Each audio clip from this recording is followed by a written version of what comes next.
Have you ever felt like the world is at war with your peace of mind? Every day seems to bring a new reason to throw you off balance. Awful traffic, someone provoking you, or even those random worries that creep up and steal your sleep. But let me ask you this. What if none of that could touch you? What if you could face life's challenges with the calm of someone who knows their inner fortress is unbreakable? The Stoics believed this is possible. They taught us something that could change your life. True freedom isn't about controlling the world around you, it's about controlling yourself. As Epictetus put it, it's not what happens to you that disturbs you, but how you react to it. In this video, you'll discover 18 Stoic principles that can shield your mind from unnecessary worries, frustrations, and even the fear of failure. I'll show you how listening more and talking less can bring wisdom, how confronting your deepest fears can make you stronger, and how to turn adversity into power. But here's a warning. These ideas aren't for those looking for easy shortcuts. They require reflection and practice, but the results are extraordinary. A life of balance and resilience. And at the end of the video, I'll reveal the most powerful principle of them all, the one that ties everything together and turns any challenge into an opportunity. So go ahead and like this video, subscribe to the channel, and share it with someone who needs to hear this. Now, get ready, because the first principle will change the way you communicate with the world. Principle 1. Listen twice as much as you speak. Have you noticed how most people just wait for their turn to talk rather than truly listening? It's as if they're rehearsing their response instead of seizing the chance to learn something new. Epictetus reminds us, we have 2 ears and 1 mouth so that we can listen twice as much as we speak. It sounds simple, but think about it. How often do you genuinely listen without interrupting, without judging, and without already planning? Your next comment? The ability to listen is one of the most underrated secrets to personal growth. True listening isn't just about hearing words. It's about absorbing wisdom, understanding perspectives, and building genuine connections. Picture this in your daily life. At work, while everyone is competing to be heard, you're the one who listens, understands, and responds with precision. The result? You become the person everyone trusts. In relationships, instead of arguments or misunderstandings, you become the partner who truly gets the other person. This dissolves conflicts and strengthens bonds. But don't get it twisted. Listening doesn't mean agreeing with everything or losing your voice. It's about mastering the art of patience and observation. When you listen, you pick up on things others miss. Intentions, emotions, and the subtle messages between the lines that often hold the biggest lessons. Next time someone speaks to you, try this. Stop everything and listen as if your life depended on it. Who knows?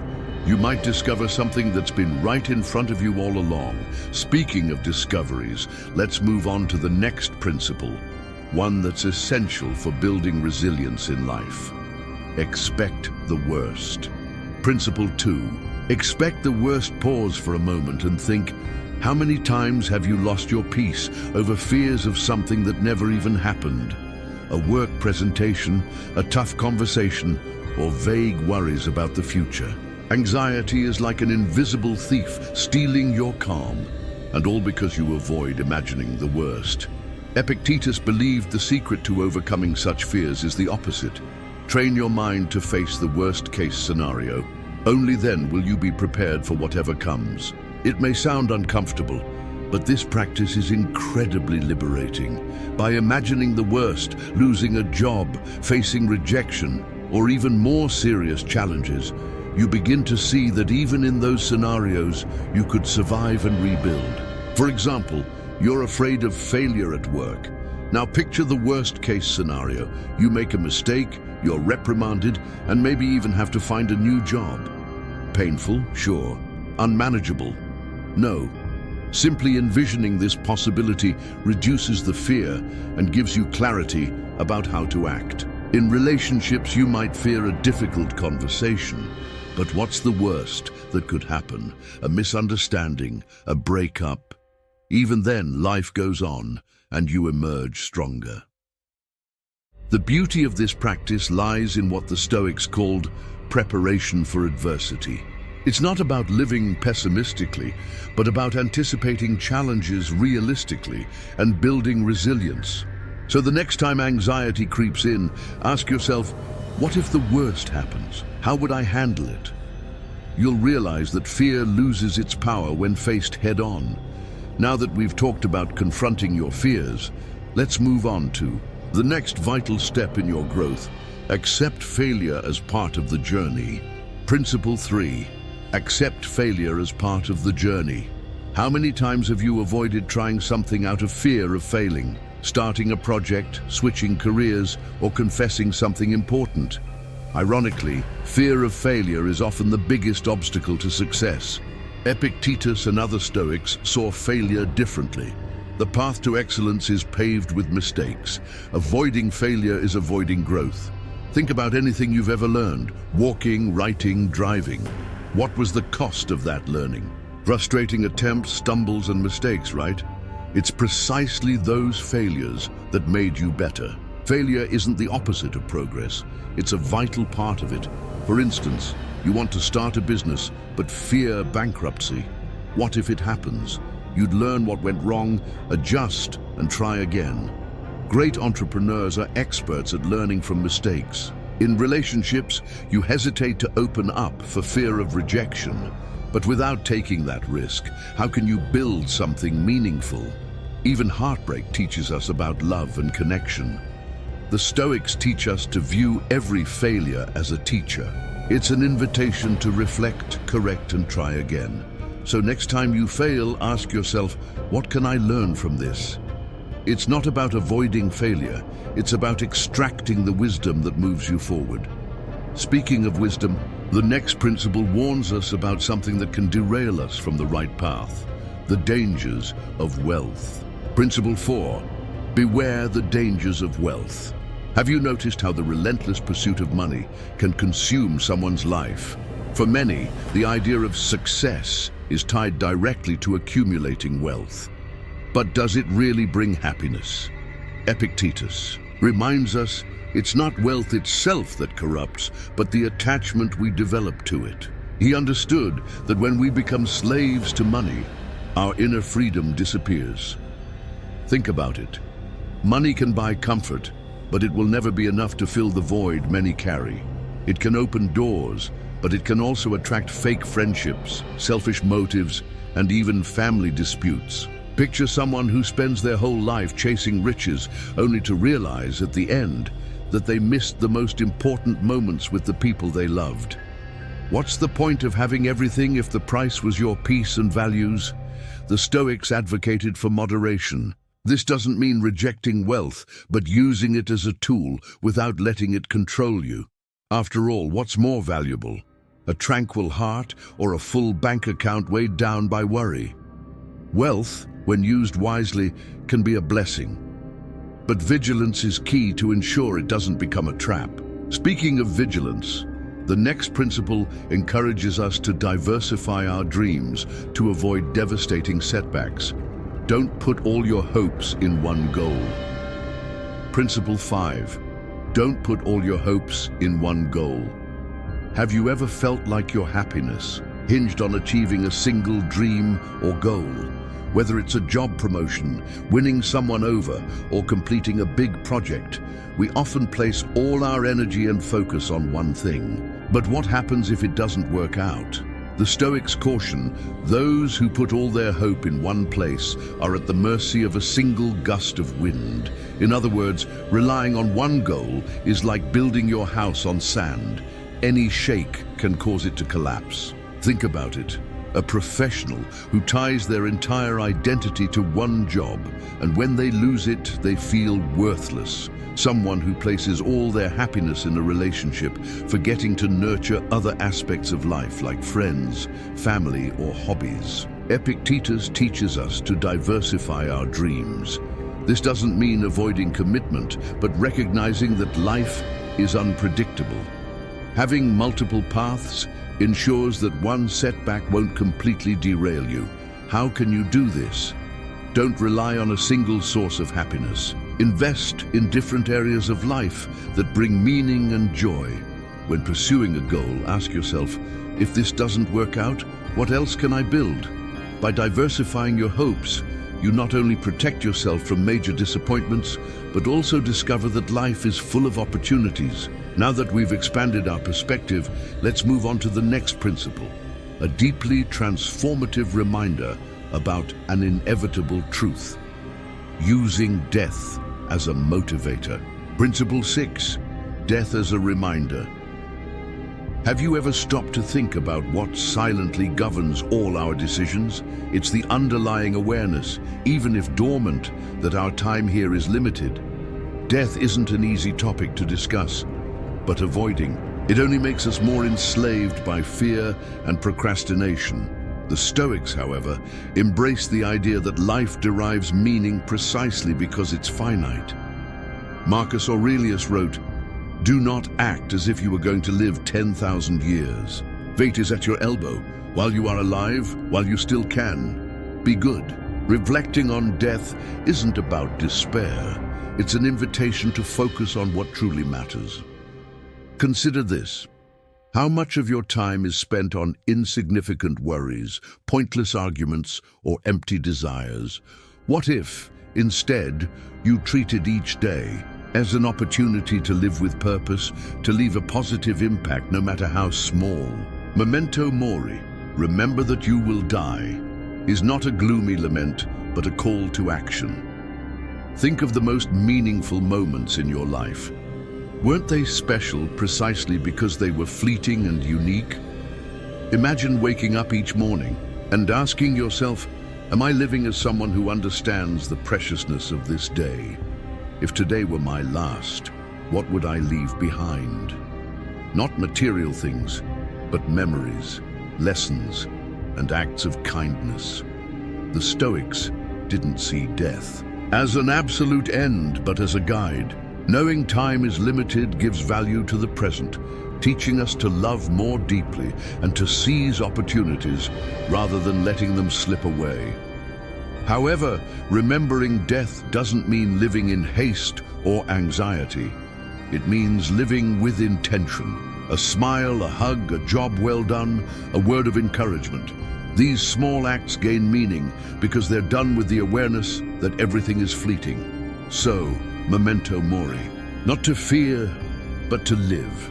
And now let's move on to the next principle, which complements this reflection by showing that true wealth isn't in having more, but in being grateful for less. True wealth is contentment. Principle 7, true wealth, is contentment. If you could trade all your financial worries for a state of peace and satisfaction, would you? It seems like an obvious exchange, yet many people spend their lives chasing more money, possessions, and status, forgetting that true wealth lies in something much simpler, the ability to appreciate what we already have. Epictetus reminds us it's not events that disturb us, but our judgments about them. The same applies to what we own. It's how we view our possessions that determines whether we feel rich or poor. Think about it. Do you know someone who seems to have everything they could want, but is still dissatisfied? And someone who has little but finds joy in every moment?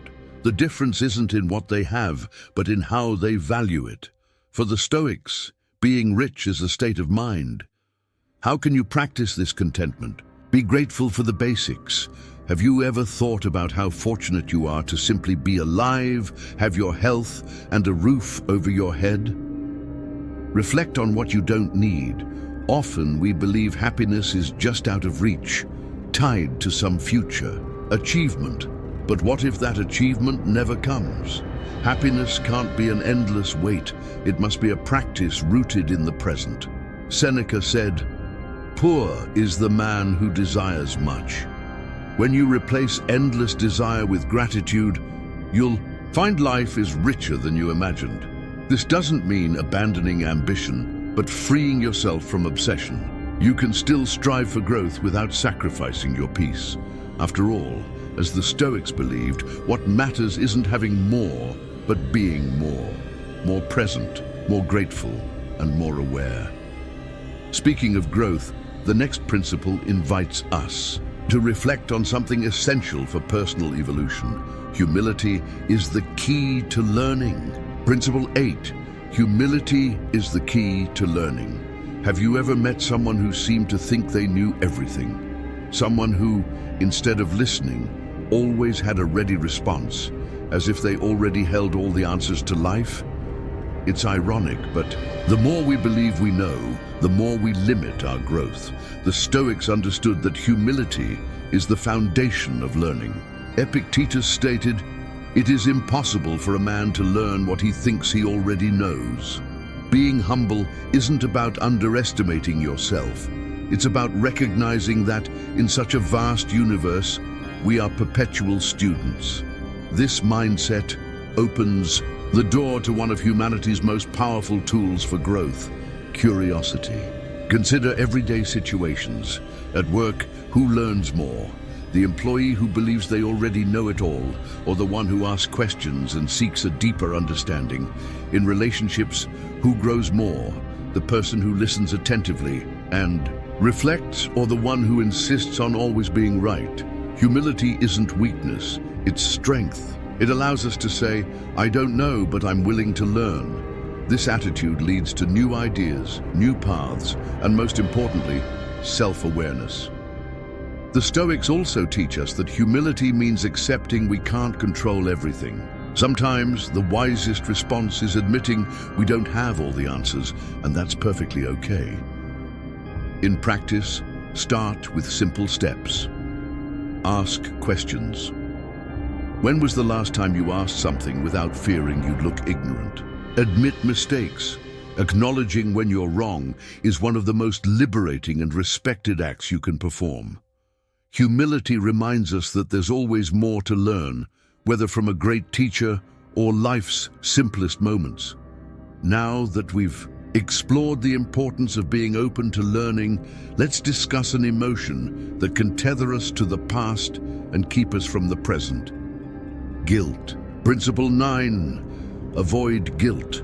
How often have you found yourself stuck in a mental loop, replaying past mistakes and asking, "Why did I do that?" Guilt is like carrying an unnecessary weight. It holds you back from moving forward. The Stoics teach us that while acknowledging our mistakes is crucial, guilt alone solves nothing. Epictetus reminds us, do not torment yourself over past errors. Learn from them and move on. Think about it. Guilt drains your energy by focusing on what cannot be changed. It's like trying to undo rain that has already fallen.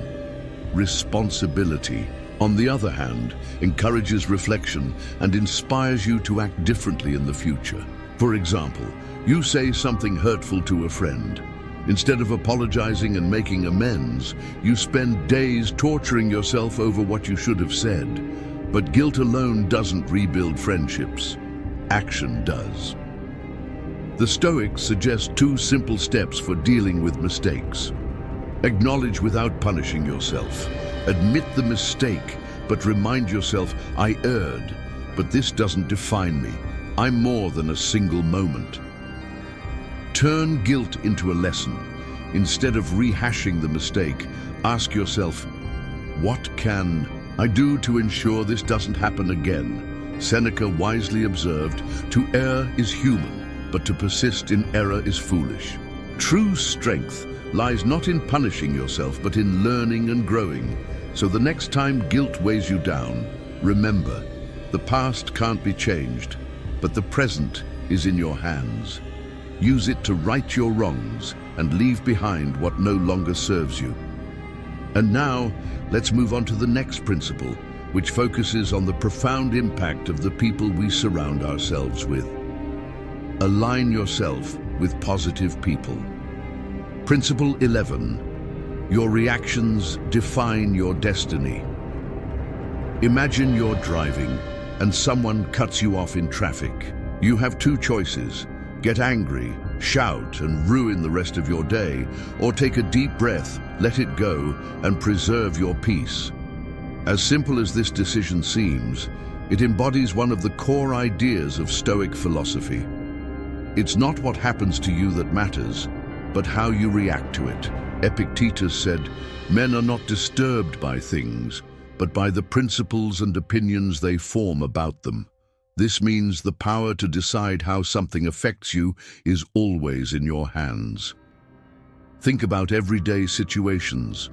At work, a rude comment from a colleague could ruin your day, but only if you let it. In relationships, a critique can spark unnecessary conflict or become an opportunity to improve communication, depending on how you respond. The Stoics teach us that external circumstances are beyond our control, but our reactions are entirely our responsibility. And here's the good news.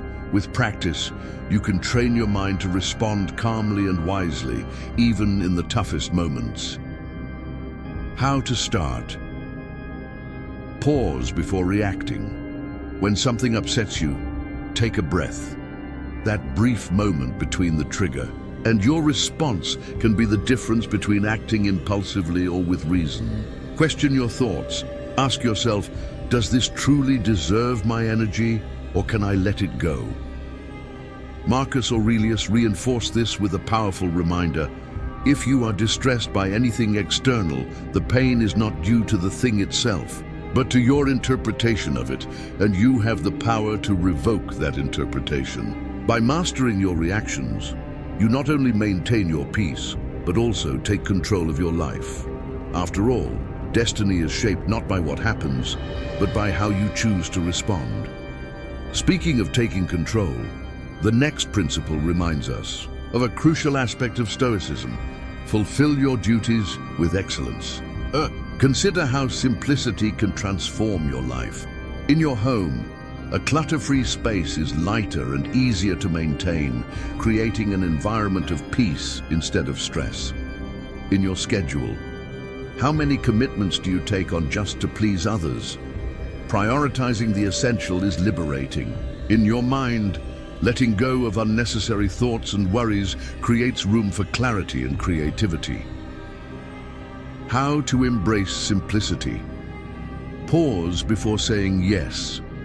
Before committing to something, ask yourself, does this truly matter, or will it just add to my burden? Declutter gradually. Donate, sell, or discard items you no longer use. Over time, you'll see that less truly is more. Simplicity is the art of creating space to breathe, focus, and live with greater presence. And speaking of balance, the next Stoic principle is crucial. Control your emotions. Principle 15, control your emotions. Have you ever said or done something in a moment of anger that you later regretted? Or let sadness consume you to the point of wasting precious days? Our emotions are like fire. They can warm and illuminate, but if left unchecked, they can burn and destroy. Epictetus taught, it's not what happens to you that disturbs you, but how you interpret it. This means that emotions don't arise from the events themselves, but from how we perceive them. The Stoics didn't advocate suppressing emotions, but controlling them. Acknowledge what you feel, but don't let it dictate your actions. Acting in the heat of emotion often leads to impulsive decisions and long-lasting regrets. Consider daily situations. When someone provokes you, do you explode and escalate the conflict? Or do you remain calm and address the situation rationally? When faced with loss or disappointment, do you sink into despair, or do you gather the strength to move forward? Practicing emotional control requires effort, but the benefits are immense. Inner peace, clarity in decision-making, and most importantly, the freedom to act wisely. 3 Stoic steps to begin mastering your emotions. Identify what you're feeling. Don't deny your emotions. Instead, ask yourself, why am I feeling this? Is my reaction proportional to the situation? Pause before reacting. Take a deep breath before responding. Sometimes a few seconds of calm can change everything. Reflect on control. Ask yourself, is this within my control? Is it worth my energy? Marcus Aurelius reminds us, you have power over your mind. not outside events.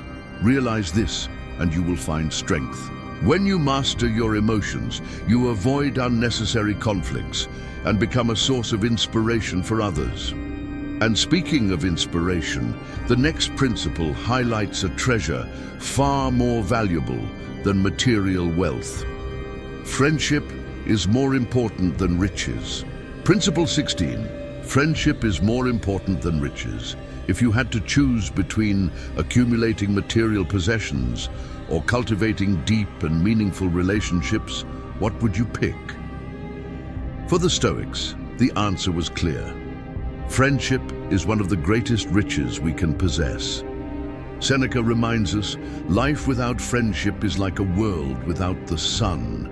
While money can buy comfort, it's the presence of loyal and trustworthy people that brings true joy and meaning to life. Think about it. Who stands by you during difficult times? It's not your possessions, but the people who genuinely care about you.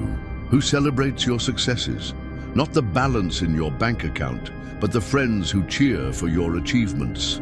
The Stoics believe true wealth lies in genuine relationships built on virtue, trust, and mutual support. But to have good friends, you must also be a good friend. This means valuing presence. Don't seek companionship only in times of need. Nurture friendships consistently. Being sincere.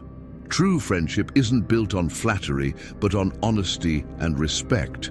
Remember, friendships aren't about quantity, but quality. One loyal friend is worth more than dozens of acquaintances.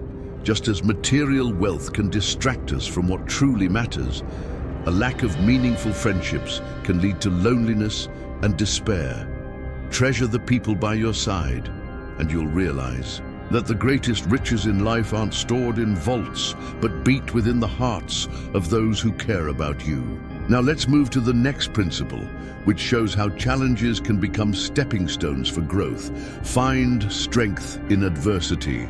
Principle 17. Find strength in adversity. How many times have you faced a tough situation only to look back later and realize it was a turning point in your life? While adversity is uncomfortable, the Stoics believed it holds the greatest opportunities for growth. As Seneca said, fire tests gold and adversity tests brave souls. Challenges are the blacksmiths of the soul. They shape us, strengthen us, and teach us lessons we'd never learn otherwise.